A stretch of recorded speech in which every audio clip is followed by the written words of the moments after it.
خوای تعالی لە قورئانی پیرۆزە فەرمێ شەیتان دەسڵاتی بەسەر کەسانێکە نییە کە مخلصن کە باوەڕی قایمیان بەخوای پەروەردگاری خۆیان هەیە. شەیتان توانای نییە زاڵ ببێ بەسەر کەسانێکە کە بۆ خوای گەورە یەکلا بوو بێتنەوە. شەیتان دەسڵاتی هەیە بەسەر کەسانێکە کە بەفیکەی شەیتان هەڵ ئەخەڵەتێن. تەنانەت لە ڕۆژی قیامەتە ئەڵێ شەیتان ئەڵێ من هیچ دەسڵاتێکم نەبوو تەنها بانگتانم کرد ئێوە خۆتان هاتن. شەیتان دێ بەڕێزانم گومان و وەسوەسەت بۆ دروستەکە لە عیبادەتەکانتە، لە عەقیدە و بیر و باوەڕتە، لە سەرەتاوە لە عەقیدە و بیر و باوەڕتە. تێگومانت بۆ دروستەکە ئەڵێ کێ ژە قیامەت هەیە؟ کێ فڵان شتی دروست کردێ؟ خوا. ئەی کێ خوای دروست کردێ؟ ئەڕوا. ئیتر هەموو ئەو شتانت لەبیر ئەباتەوە، هەموو ئەو مەخلوقاتانەی خوات لەبیر ئەباتەوە ئەڕوا بۆ شتێک کە تۆ وەڵامەکەی نازانی، ناتوانی وەڵامی بیتەوە. پێغەمبەری خۆشەویستمان صلی الله عليه وسلم ئەفەرمێ لە حەدیثێکە کە ئیمامی مسلم ئەیگەڕێتەوە ئەفەرمێ جاء ناس من أصحاب النبي صلى الله عليه وسلم فسألوه کۆمەڵی ئەصحابە هاتنە خزمەتی پێغەمبەر صلی الله عليه وسلم پرسیاریان لە پێغەمبەری خوا کردیان ئەی پێغەمبەری خوا إنا نجد في أنفسنا ما يتعاظم أحدنا أن يتكلم به. بەڕاستی جاری وا هەیە لە ناو دڵەوە بڕێ خوتورە و وەسواسمان بۆ دروستە بێ بەڕاستی پێغەمبەری خوا شەرمەکەین باسیکەین، حەزەکەین لە شاخێ بەر بدرێینە خوارەوە بەس ئەو گومانانەمان بۆ دروست نەبێ. پێغەمبەری خوا صلی الله عليه وسلم فەرمووی وقد وجدتموه يعني بالفعل ئەوەتان بۆ دروست بوو؟ وتیان بەڵێ ئەی پێغەمبەری خوا. قالوا نعم. قال ذلك صريح الإيمان. فەرمووی ئێستا ئیمانە ڕاستەقینەکەتان دەرکەوت. ئەو گومانانە شەیطان بۆ تۆ دروستیەکە بالفعل بەڵگەی بەقەوەتی ئیمانی تۆیە، بەڵگەی ئەوەیە کە تۆ پیاوێکی ئیمانداری حەز لەوە ناکەی شەیطان تێ بۆ توی دروستەکە. خەڵکانێک هەیە کاتی ئەم وەسواسانەی بۆ دروستە بێ ورەی ئەڕۆخێ، بەڵام پێغەمبەری خوا صلی الله عليه وسلم فەرمی ئەوە صریحی ئیمانە. تلك محض الإيمان لە ڕیوایەتێکی ترە. ئەوە ئیمانی کاملە کە لە ناو دڵتا دروست بوو، چونکە شەیطان پێشە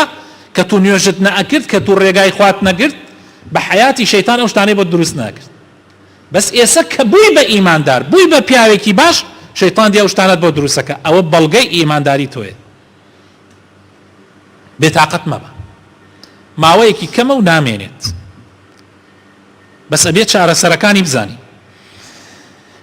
جاری وا هەیە دێ لە نیەت تا شتت بۆ دروستەکە، لە نیەت یعنی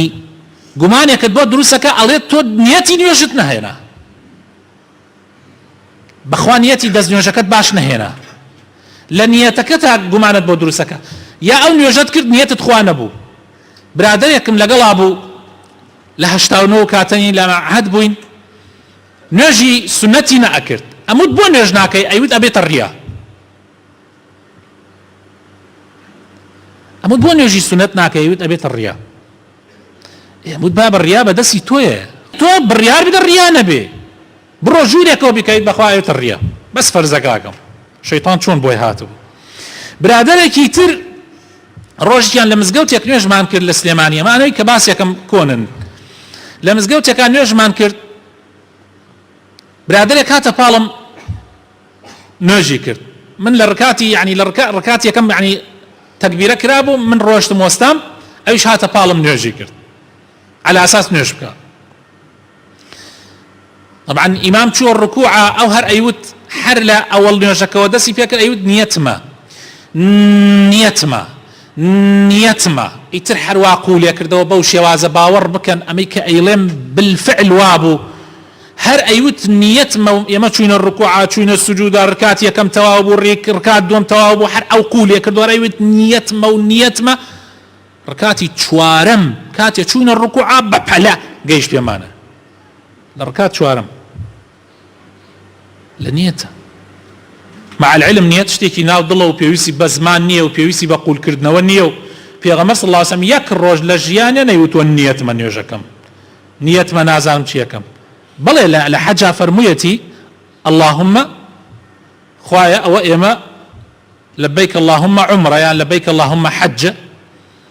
بجماعي وأمانة بلام أو موضوعي كحالتك تايبة بعمرة وبحجه يتخو أما مرجنية لحم عبادة كانت بدم بيجيتي وشواز بيجيتي أيش نيوتون نيتما أو بوتا وسواس بو زور كس نوجكي ليتي كذا نايل بقات جماعته ناڵێ خێری جەماعەتی دەستکەوێ وەسوەسەیەکە لەزەتی نوێژی نەیەڵاوە بۆ زۆر کەس جاری وا هەیە لە دەستنوێژا و لە تاراتە و لە ئەمانە کابرا تاراتەگرێ ئەڵێ بەخوا مەعین خۆم باش پاک نەکردەوە مەعین قەترەیەک میز دابەزی بەخوا وا بزانم پرش ئاوەکە دای لە گیانم بەخوا وا بزانم ئەلەم گومانانە شەیطان بۆی دروست دەکات ئەنواع و ئەشکاڵ بۆ ئافرەتان بەتایبەت خەڵکێک هەیە بەڕێزان هەرچی ئەکا ناتوانێت تارات بگرێ ئەوە نەقول بۆتەوە لەسەری وا ئەزانێ شتێک کە هەر زۆر زۆر قولە مع العلم پێغەمبەری خوا صلی الله علیه و سلم فەرمێ ئینسان ئەتوانێت بە سێ بەر تارات بگرێ سێ بەر یعنی سێ خۆ بەرد ئینسان پاک ناکاتە بەڵام تۆ خۆیتر نابێت زیاد بڕۆی وەسوەسە بۆ دروستەکەی تۆ بە ئاوێکی پاک یا مەسەلەی لە مەسەلەی دەستنوێژە لە مەسەلەی غوسلە کابرایە کاتە لای یەکێک لە ئیمامەکان وتی ئەی ئیمام من هەرچی ئەەکەم هەست دەکەم لەشم گرانی لەشم دەرناچێ وتی بۆ وتی وەڵڵاهی حەتا تەنانەت ڕۆمە ناو گۆمی ئاوە خۆم ئەەکەمە قوتا دەرە چمە دەرەوە هەر هەست دەکەم یعنی تەواو پاک نەبوومەتەوە وەکو بێژی لەش گرانیم دەرنەچووە فەرمووی پێویست ناکات لەشگرانی بۆ دەرەکەی وتی ئەی نوێژی پێکەم وتی نە پێویست نوێژ لەسەر تۆ نییە وتی بۆ لەسەر من نییە چۆن نوێژ لەسەر من نییە وتی لەبەرەوەی تۆ شێتیش هیچ لەسەری نییە چکە تۆ عاقڵ نیت تۆ بڕۆیتە ناو گۆمێکەوە خۆ بکەیتە قوتا دەرچی بڵێ وەڵای گیانم تەر نەبووە لەشگرانیم دەرنەچووی ئەمە شێتیە ئەمە جۆرێکە لە جۆرەکانی شێتی ڕۆژێکیان چون سەردانی هەندێک تەلەبەمان کرد لە بەشی ناوخۆیان ناوخۆی تەلەبەر کە ئەمێننەوە تا قسم داخلی لە سلێمانی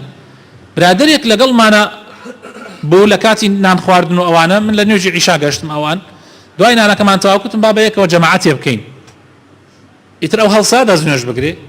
تر ئێمەش دەمەتەقەیمانە کرد ئەوانە تقریبەن سێ چارەک زیاتر سەعاتێ بگرەگەیش سەعاتێ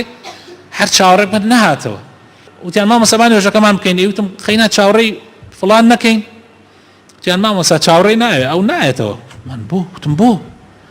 تیان بەخوا ئەو سەعات و نیمە زیاتری پێچێ بۆ دەستنوێژی عیشا یعنی قەیناوتم بۆ وتیان وەڵای ئیتر هەر وایە وەسوەسەیە ئەوانە ئەیوتم ئەگەر خۆی بشەوتی خۆی بشوە هەرچی تەلەبەمانەیە بێ ئاوا بێ ئەو ڕۆژە کە ئەو خۆی بشوە لا حول ولا قوة إلا بالله شي مصيبتك أما مع العلم پیغمبر صلى الله عليه وسلم بچوار گوێل ئاو خۆی شۆردووە غوسلی بە چوار گوێل ئاو دەرکردووە یعنی بە مەسینێک بە یەک مەسینە غوسلی کردووە و بە گوێلێکیش دەستنوێژی گرتووە ئەو پێغەمبەرە صلى الله عليه وسلم وەسوەسە لە کاتی نوێژە دروستیەکە جاری وا هەیە شەیطان بۆ ئینسان ئەڵێ وەڵا نیەتەکەت باش ناهەڵدۆکە و کابرایی کە باسم کرد يعني تو دەست کردێتە نوێژ ئەڵێ مەسحی سەرت نەکرد مەسحی سەرت نەکرد مەشغوڵ تەکە حتا ئاخر نوێژەکە ئەڵێ وەڵا مەسحی سەرت نەکرد باش پات نەشۆرد چی ئەڵێ ئەو کەلپەلا ها لە بەرتا قەترێک پیسی لێی نەداوە ئیتر هیچ لەزەت نوێژ نامێنێ هیچ بیری لای خوا هەر نامێنێ بەس بیر لەوە ئاکاتەوە کە چی کرد و چی مع العلم نوێژ بۆ ئەوەیە کە تۆ لەگەڵ خوایە ڕەبت ببی تەواو هیچ خۆت مەشغوڵ مەکە بۆ ئیتر طبعا هەیە لە حەجە هەیە لە عومرەیە حەجە کات ئەڵێ بەخوا مەعین حەجەکەمان فرە مەزبوط نەبوو عومرە ئەکا گومانی هاتیە شەو هەڵەسێ بۆ شەو نوێژیک شەیتان گومانی بۆ دروستەکە لە خێرکردنە ئەڵێ بەخوا مەعین نیەتم فرە باش نەبوو لە معاملاتە حتا تەنانەت برا پیاوێک هەبوو هەموو جارێ هات یەقەی من یەگرت لە کفری هەموو جارێ ئەی مامۆستا بەخوا ئەو ڕۆژە تەلاق هاتەتە مێشکمە لە ناو خەیاڵ خۆمەوە بزانین ژنەکەم تەلاق داوە لێم بێزەهین بووە و ئیسا هەرچیە کەم ناتوانم لەگەڵ خێزانمە هەستەکەم تەلاقم داوە براد معقولة ئەمە تۆیکەی ئەی خۆ تۆ خەیاڵە دێتە کفریشەکەی جاری وایە بە خەیاڵە دێتە کفرێک دێتە خەیاڵتە ئەی معقولە تۆ کافر بی بە چییە ئینێک دێتە مێشکتە قەناعەتم پێ کرد دوای چەند ڕۆژێکی ترە ماتۆی مامۆسا بەخوا ئەو نیەتە هاوردم معین حتى خەیاڵ مامۆسا تۆ باش گوێم بۆ بگرە ئێمە وەسواسە بەڕاستی ئەمە مشکلەیە چارەسەرەکەی چییە چارەسەرەکەی ئەوەیە طبعا پێغەمبەری خوا صلی الله عليه وسلم فەرمێ ما أنزل الله داء إلا وأنزل له دواء وكو إمام بخاري جريتوا يعني هيك نخوشيك نية إلا دواء هي أم نخوشيش الدواء كي تشيا بريتيا لمانة واز لوسواسك بيني بشتيتي هلكي حسابي بونكي وتي سرد مسح نكرده بلا باهر مسح نكرده وتي بخوا فاتحة كد باش نخنا بلا بانا مخنا هرچەند جارێکە و شەیطان وازت لێ دێنێ زۆر ئینسان زۆر قورئان بخوێنێ کردەوەی جوان زۆر بکە مەشغوڵ ئەوە بێ نەک بڕوا مەشغوڵ وەسواسە و شتە وردەکان بێ پشت بەخوای گەورە دوعا بکە داوا بکە خوای تەعالا ئەم نەخۆشیتە لە کۆڵ کاتۆ ئەگەر تووشت بوو بێ طبعا گومانی تیانە گشتمان وەسوەسەی شەیطان لەناو دڵمانە دروست ئەبێ بەس هەیە قولێکاتەوە هەیشە الحەمدولله چارەسەرێکە ئایەت الکورسی زۆر بخوێنێ ئایەت الکورسی چارەسەرە سورة فاتحة چارەسەرە براینا قل هو الله أحد قل أعوذ برب الفلق قل أعوذ برب الناس بخوێنیت بەسەر خۆتە یان بخوێنیتە سەر ئاوە و بخۆیتەوە ئاوەکە زۆر گرنگیدان بە ذکرەکانی ئێواران و بەیانیان کە پێغەمبەر صلی الله عليه وسلم خوێندوێتی و فێرمانی کردووە مەش بیخوێنین بەیانیان بڕێ ذکرمانەیە ئێواران بڕێ ذکرمان هەیە مثلا لو انا اواني وايسا باسم كد آية الكرسي وقل اعوذ برب الفلق وقل اعوذ برب الناس وقل هو الله احد بري ذكري تريشا انسان بيخوينه زور بسوده خوي تعالى القران افرمي واما ينزغنك من الشيطان نزغ فاستعذ بالله زور جرنجا انسان حركات يقومانك يبدرزوا بيجا اعوذ بالله من الشيطان الرجيم انه هو السميع العليم براسي خوي قورا بيسرو زانايا لحديثي ترى هاتوا بيغمبري خوا صلى الله عليه وسلم برسيالان ليك الدرباري وسوسه فرمي بنا بقرا خوا وبرباوري خوا بلي امنت بالله ورسوله بلي امن ايمان هنا بخوا بيغمبرك امام النووي رحمتي خوا ليه افرمي هندي العلماء فرموا انا كاتك وسوسه بدروس ابي ام ذكر بخوينا راك اخوي شيطان بلي لا اله الا الله لا اله الا الله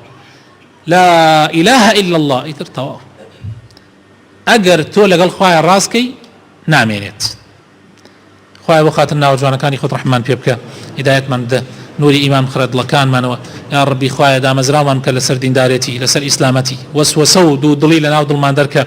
يا ربي خوايا لو أنا بين كوا زال أبين بسر شيطانا قد نايل شيطان زال ببي بسر معنا